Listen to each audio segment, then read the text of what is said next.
가을이 깊어가는데요. 이제 좀 있으면 바야흐로 입시철입니다. 그래서 저희는 북한 확대경이니까 북한 최고 대학이라는 김일성 대학교는 어떤지 또 어떻게 들어가는지 알아봤습니다. 먼저 개교 시점, 서울대하고 김일성대 비슷합니다. 두 학교 다 올해 개교 75주년을 맞았는데요. 김일성대는 1946년 10월 1일, 서울대는 1946년 10월 15일입니다. 위대한 수련님께서는 우리에게 필요한 민족 인재를 바로 우리 자체의 힘으로 키워내기 위해서 우리 종합대학 창립 사업을 직접 이끌어 주셨습니다.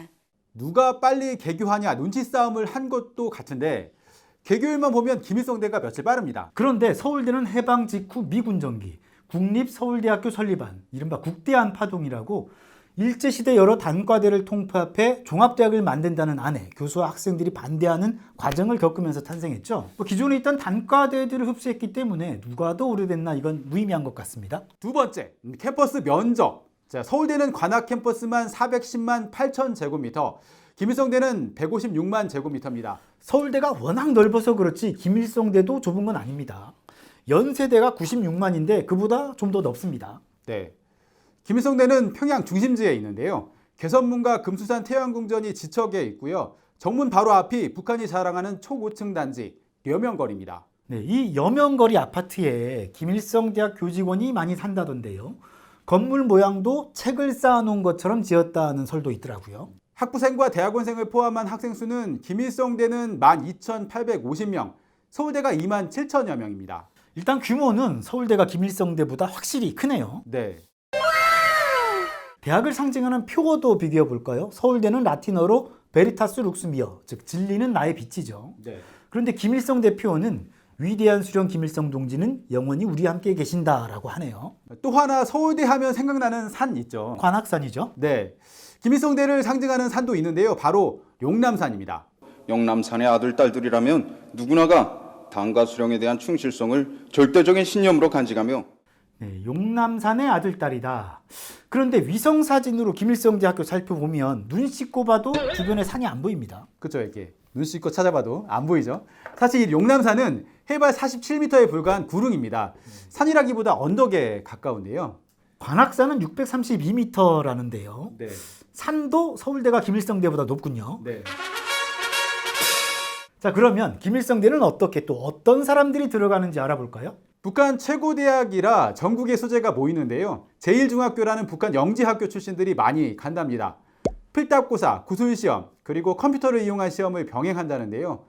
우리의 수능과 비슷한 예비시험 성적이 우수해야 응시할 수 있고 성적뿐 아니라 출신 성분도 중요하게 고려됩니다. 우리나라도 서울대 출신들이 각계의 포진에 있는데요. 북한도 마찬가지입니다. 우리나라 민족 간부 양성의 중심지이며 주체 과학교육의 최고 전당인 김일성 종합대학이 간부 양성의 중심지라는 말처럼 김일성대 출신들이 요직을 장악하고 있는데요.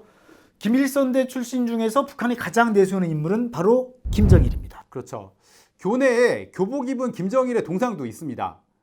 아는가 사람들이여, 이 교복이 우리 장군님께서 김일성 종합대학 시절에 전기간 입으셨던 사연 많은 대학생 교복인 줄을.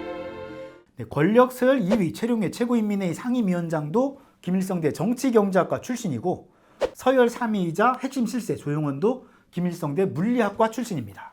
석박사를 양성하는 박사원 가정도 있는데요. 리설주도 김일성 종합대학 박사원에 다녔다고 하네요. 지난번 열병식에서 김일성대 학생들이 행진을 했잖아요. 그렇죠. 김일성 종합대학 노농저기군 종대입니다. 강한 혁명성과 조직성, 교율성과 집단주의 정신을 지닌 용남산의 아들, 딸들이 나갑니다. 김정은 위원장이 유독 엄지척을 하고 그러던데 리설주 때문에? 네? 김일성대 관련 자료 찾는데 개인적으로는 학비, 기숙사비, 교복, 교재가 모두 공짜고 학생 전원에게 소정의 장학금도 준다는 게 제일 인상적이었습니다. 무상교육이니까 북한은 원래 학비 공짜잖아요. 그렇네요. 여튼 학생 식당도 5호 식당과 6호 식당 두 곳을 운영한다는데 밥도 공짜입니다. 네, 서울대도 학생 식당 있죠. 있죠. 밥값이 1989년에는 500원이었는데요. 네.